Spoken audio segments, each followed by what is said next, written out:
Bienvenue à tous, c'est Info Soir, voici les titres de ce samedi. 6 ressortissants marocains figurent parmi les victimes décédées dans l'incendie de la tour de logements sociaux à Londres. Sa Majesté le Roi a donné ses instructions pour la prise en charge des frais de rapatriement des dépouilles et apporter toute l'aide et l'appui nécessaire aux familles des victimes. Une vague de chaleur touche plusieurs régions du royaume depuis hier. À Marrakech, le mercure a dépassé les 49 degrés aujourd'hui. Les habitants sont habitués aux températures estivales élevées, mais Ramadan oblige. La forte canicule met à rude épreuve les jeûneurs. C'est une tradition. Le musée du judaïsme de Casablanca organise chaque année lors du mois sacré un ftour pluriel où plusieurs personnalités sont conviées. Un moment de partage qui réaffirme les valeurs de paix et de tolérance prônées par le royaume. Pour terminer cette édition, une très belle exposition. Art United réunit 6 artistes autour d'un projet commun. Chaque toile raconte un parcours, retrace un vécu ou met en avant une culture, des œuvres où la différence est une richesse et une source d'inspiration. Madame, Monsieur, bonsoir. Avant de développer ces titres, cette nouvelle causerie religieuse du mois sacré de Ramadan, elle a été présidée par Sa Majesté le Roi Mohammed VI, Amir al-Mu'minin, au Palais Royal à Casablanca, animée par le professeur MNI Burhandine Lubis, présidente du Conseil indonésien des Ulama pour les affaires de la femme, de la jeunesse et de la famille. Cette conférence avait pour thème l'édification de la civilisation islamique entre genèse avérée et renouveau escompté. Cette causerie a été retransmise en direct en fin d'après-midi sur les ondes de la radio et à la télévision. Direction à présent la France, où plus de 47 millions d'électeurs sont appelés à voter demain pour le second tour des législatives. Avec 32% des voix dimanche dernier, le parti La République En Marche pourrait obtenir entre 400 et 455 députés sur 577 circonscriptions, bien plus donc que la majorité absolue des 289 sièges. Nous nous intéressons ce soir à 2 profils, 2 femmes d'origine marocaine qui s'investissent pour la première fois dans la politique. Isia Khalfi et Farida Amrani pourraient créer la surprise demain. Leur portée dans ce reportage de nos envoyés spéciaux en France, Fthia Laouni, Sana Rahimi et Amina Khabab. Les Français n'avaient pas l'habitude de voir des jeunes en campagne électorale pour siéger à l'Assemblée nationale. Ils n'avaient pas l'habitude de voir autant de femmes et encore moins des femmes d'origine marocaine. 2 d'entre elles font beaucoup parler d'elles en ce moment et pour cause, elles font de la politique pour la première fois et enregistrent un score qui était inespéré. Isia est avocate, elle a tout juste 29 ans, elle s'est engagée dans le parti du président. Cette fois, j'en avais marre que les gens parlent pour nous, c'est-à-dire qu'on avait souvent des hommes et des femmes politiques qui disaient connaître notre quotidien, connaître nos vies et pouvoir porter nos voix à l'Assemblée, mais on ne s'est jamais vraiment senti représenté. L'ancien maire de la ville a décidé de la soutenir dès son engagement et l'accompagne dans tous ses déplacements. Elle est arrivée en tête au premier tour, très largement, à la surprise d'ailleurs de beaucoup de gens qui pensaient que la situation était acquise pour eux. Je pense en particulier aux candidats qui sont sur Gennevilliers. Et donc sur cette circonscription, avec 30% des voix, bien sûr qu'elle a des chances pour le deuxième tour. Je vais voter, Inch'Allah, Aliha. Oui, il n'y a pas de souci, oui. Pourquoi ? Je vote parce que je pense qu'elle a toute la vie devant elle. Et puis, elle réforme la jeunesse à nous, nos enfants. Elle a la jeunesse, elle a l'intelligence, et puis elle ne manque pas de charme.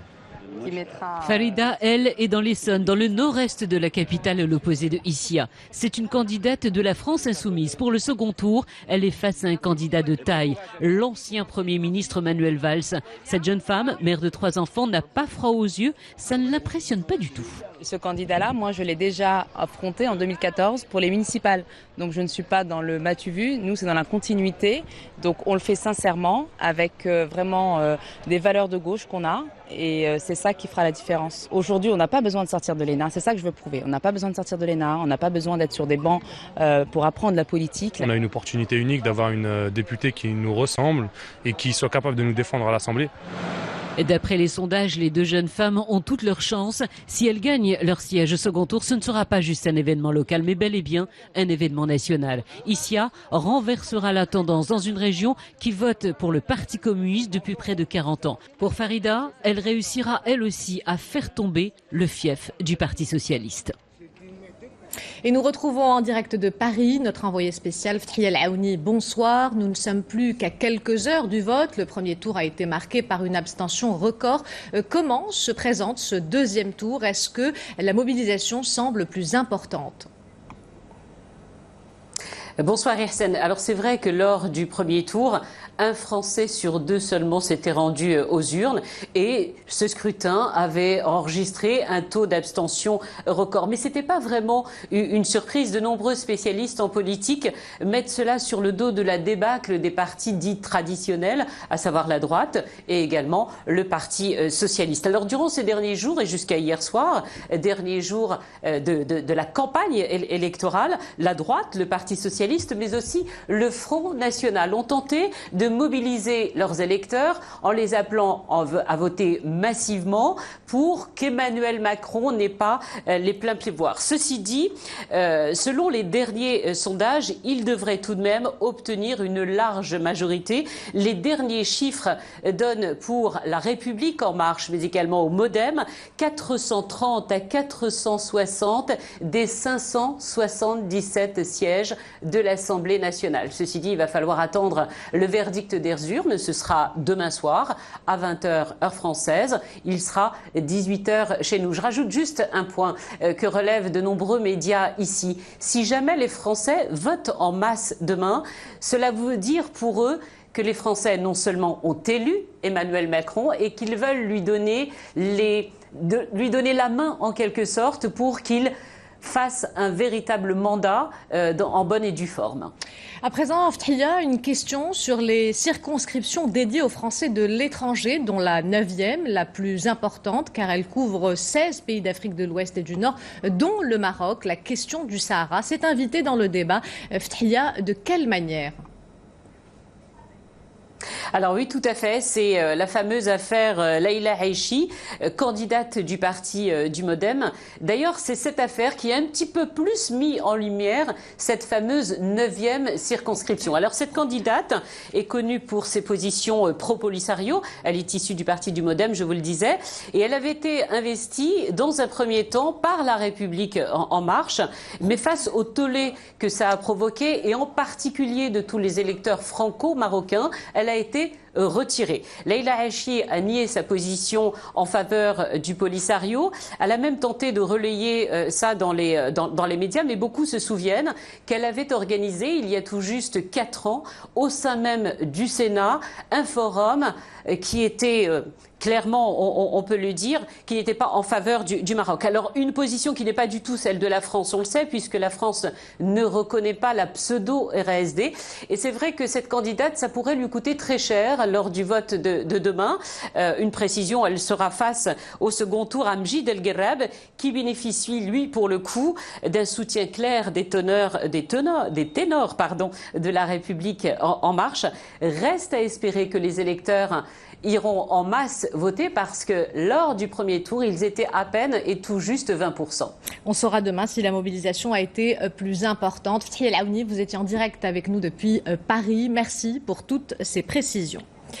Je vous le disais en titre, Sa Majesté le Roi Mohammed VI a donné ses instructions aux autorités marocaines compétentes pour prendre en charge les frais de rapatriement des dépouilles et apporter toute l'aide et l'appui nécessaires aux familles des victimes de l'incendie de la tour de logements sociaux à Londres, un drame qui a fait au moins 30 morts selon le communiqué publié par le ministère des Affaires étrangères. Au moins 6 Marocains ont péri lors de cet incendie meurtrier. Les développements avec Aminat Nkhalq.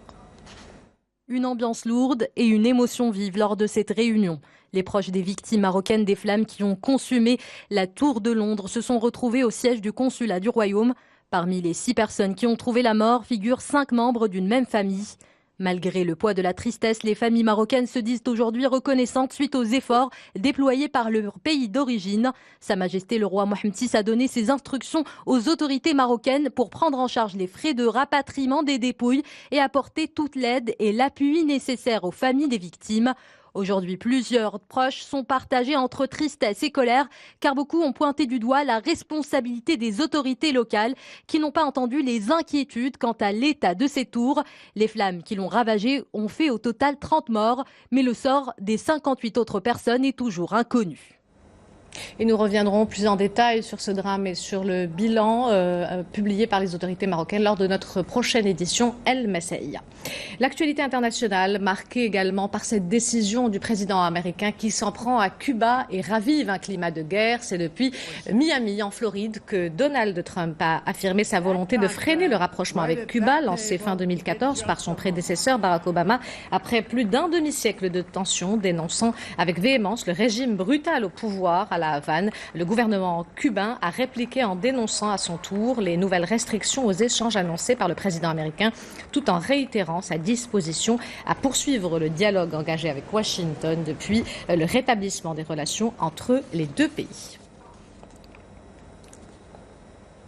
Une canicule exceptionnelle frappe la péninsule ibérique. L'Espagne traverse depuis jeudi un épisode caniculaire inhabituel pour un mois de juin, avec des pics au-dessus de 40 degrés Celsius, y compris à Madrid. Cette vague de chaleur doit durer au moins jusqu'à dimanche. Des températures extrêmes qui ont fait que cette semaine, que des dizaines d'élèves d'un collège de la région de Madrid sont allés chercher la fraîcheur dans un établissement funéraire. La polémique enfle sur l'inadaptation des établissements publics pour lutter contre la chaleur, frappée par des mesures liées à la politique d'austérité engagée dans les années 2010 par une circulaire publiée jeudi après-midi. La région de Madrid a autorisé les établissements scolaires à réduire la journée de classe.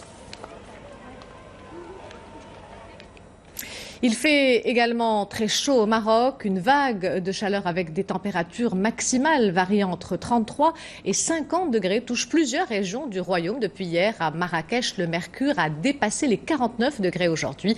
Les habitants sont habitués aux températures estivales élevées, mais Ramadan oblige. La forte canicule met à rude épreuve les jeûneurs qui doivent prendre leurs précautions pour éviter la déshydratation. Le récit est de Rita Sah. Il est midi à Marrakech, le soleil est à son zénith et la place Jemaa el-Fna quasi déserte. Avec des températures avoisinant les 50 degrés, tous les moyens sont bons pour se rafraîchir en plein mois de Ramadan. Comme vous le voyez, on s'asperge souvent d'eau. Les bêtes, elles aussi, s'abreuvent, donc il n'y a pas de problème. Il fait trop chaud, on a soif, on a l'impression que le soleil est juste au-dessus de nos têtes.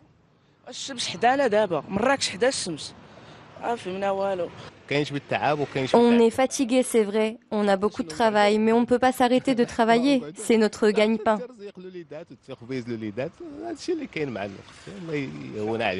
Même si la chaleur est insupportable et les conditions difficiles, certains sont tout de même contraints de travailler sous le soleil marrakchi. Pour d'autres, l'augmentation de la température est une véritable aubaine. Quand il fait chaud, on sort pour vendre ses objets. Marrakech est connu pour ses fortes températures. Les gens achètent donc à leurs enfants des piscines gonflables pour se rafraîchir.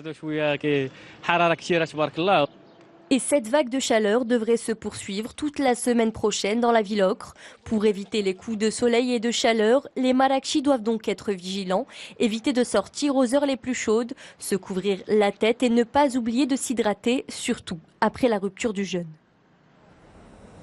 Et poussés par les fortes chaleurs, nombreux sont les jeunes qui, pour se rafraîchir, plongent dans des sites qui ne sont pas sans danger. Dans la commune d'Afourer, à 26 km de Bni Mellel, une série de noyades a été enregistrée. 5 jeunes adolescents ont trouvé la mort cette année pendant qu'ils se baignaient dans l'un des canaux du barrage de Bin Louiden. C'est un reportage de Hassan Lohmadi et Amin Bilkouri. Le récit est de Amina Mkhalq.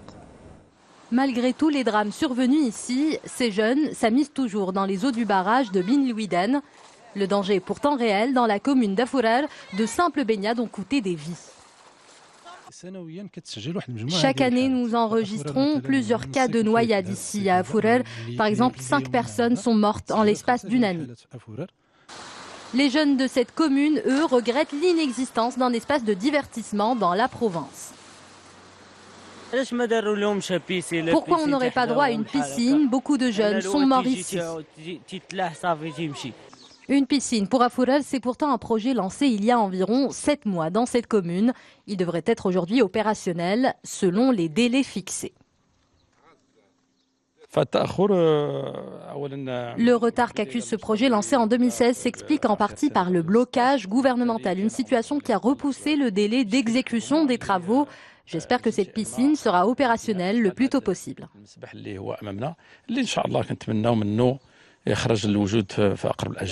En attendant l'ouverture d'une piscine à Afourat, la vigilance est de mise dans les environs. Tous les cours d'eau peuvent constituer un danger potentiel pour les baigneurs. À signaler également cette importante saisie. Les éléments de la gendarmerie royale ont mis la main sur 42 500 paquets de cigarettes de contrebande et une importante quantité de tabac à chicha d'une valeur de 600 000 dirhams au niveau de la commune de Bigoudine dans la province de Teroudent. Ces saisies ont été opérées jeudi lors d'un contrôle routier d'un véhicule. Le chauffeur du véhicule et son compagnon qui étaient en provenance des provinces du Sud et se dirigeaient vers le nord du Maroc ont été placés en garde à vue pour les besoins de l'enquête qui se déroule sous la supervision du parquet compétent. Le plan d'action mis en place pour promouvoir la destination Fès est en marche. La ville est aujourd'hui reliée aux principales capitales européennes. Au niveau national, 3 fréquences hebdomadaires ont également été mises en place entre la capitale spirituelle et Marrakech, des vols internes qui permettront de diversifier les marchés ciblés et booster le tourisme national. C'est un reportage d'Al-Samad Ta'am sur un récit de Emina Mkhar. 40 minutes, c'est le temps que ces passagers ont passé à bord du premier vol reliant Fès à Marrakech, une nouvelle desserte qui a permis de réduire considérablement la distance entre les deux villes. Pour venir par autoroute ou par train, ça prend énormément de temps. C'est un vol qui opère, je pense, le mardi, le dimanche et le vendredi, ce qui est très bien. قبل كنا كنجيو بالطوموبيل كنديروا بين 5 و 6 ديال السوايع ودابا الطياره nous permet باش نديروا 40 minutes, donc c'est rapide, confortable. Cette nouvelle ligne était très attendue par les professionnels du tourisme. Ils sont convaincus que Fès profitera pleinement de l'attractivité touristique de la cité ocre.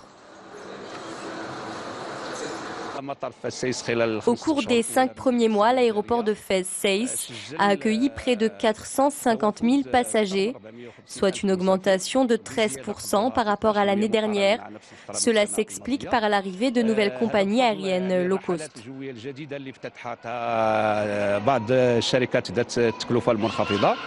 Le gain de temps n'est pas le seul avantage pour les usagers. À la portée du plus grand nombre, le coût du trajet défie toute concurrence.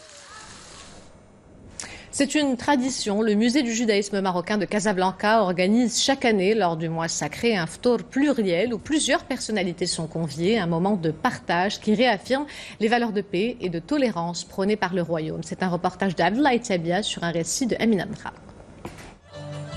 Réunis autour de ce ftour, c'est ensemble que musulmans et juifs marocains célèbrent ce mois sacré de Ramadan. Accueillis par le musée du judaïsme marocain de Casablanca, plusieurs personnalités ont tenu à réaffirmer les principes de la tolérance et du vivre ensemble.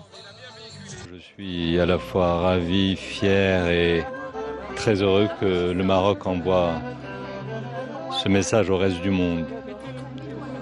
Et chaque année, c'est encore avec plus d'émotion et plus de force que nous nous réunissons, nous nous retrouvons. Ce ftour a été l'occasion d'aborder les thématiques autour de la pratique du jeûne par les religions, mais aussi les valeurs qui ont toujours été véhiculées par les deux communautés. C'est un événement qui se répète tous les ans et qui montre à quel point au Maroc, la convivialité, la tolérance, l'amitié, le vivre ensemble ne sont pas un vain mot. Le musée du judaïsme marocain de Casablanca fait du mois sacré de Ramadan un rendez-vous annuel pour que les traditions de paix communes aux deux religions soient valorisées. Pour terminer cette édition, une très belle exposition Art United réunit 6 artistes autour d'un projet commun. Chaque toile raconte un parcours, retrace un vécu ou met en avant une culture, des œuvres où la différence est une richesse et une source d'inspiration. Ce sont des images de Rachid Latfi sur un récit de Rita Saha. De ces tableaux abstraits aux œuvres plus figuratives, chacune de ces créations reflète le vécu ou la culture dans laquelle ont baigné leurs auteurs. 6 artistes plasticiens venus de tout le royaume pour participer à cette nouvelle édition de l'exposition Art United. C'est la 3e fois que cette exposition a lieu cette année. C'est l'occasion de mettre en lumière des artistes, notamment du sud du royaume. Peinture à l'huile, acrylique, fusain, œuvres colorées sombres ou un choix plutôt clair-obscur, les artistes ont harmonisé leurs différences pour ne faire plus qu'un dans cette exposition. Ici, les artistes sont réunis autour d'un projet commun, quel que soit leur âge, leur style. Ce qui compte, c'est leur créativité à tous qui fait la richesse de cette exposition. Une richesse portée par la beauté de la tradition marocaine. Le grand public peut découvrir jusqu'au 12 juillet prochain le fruit du travail et de l'inspiration de 6 artistes de talent. L'occasion de faire un voyage depuis la capitale du Souss, dans tout le royaume, à travers l'art. Avant de nous quitter, je vous rappelle l'une des principales informations de ce journal. Sa Majesté le roi Mohamed VI a donné ses instructions aux autorités marocaines compétentes pour prendre en charge les frais de rapatriement et des dépouilles et apporter toute l'aide et l'appui nécessaires aux familles des victimes de l'incendie de la tour de logements sociaux à Londres. Un drame qui a fait au moins 30 morts et selon le communiqué publié par le ministère des Affaires étrangères, au moins 6 Marocains ont péri lors de cet incendie meurtrier. Sa Majesté le roi Mohamed VI a donné ses C'est la fin de cette édition. L'information se poursuit sur notre site 2m.ma. Le prochain journal El Messaïa vous sera présenté par Hicham Ralfaoui aux alentours de minuit 30. Quant à moi, j'aurai le plaisir de vous retrouver demain à 22h. En attendant, portez-vous bien et excellente soirée à tous.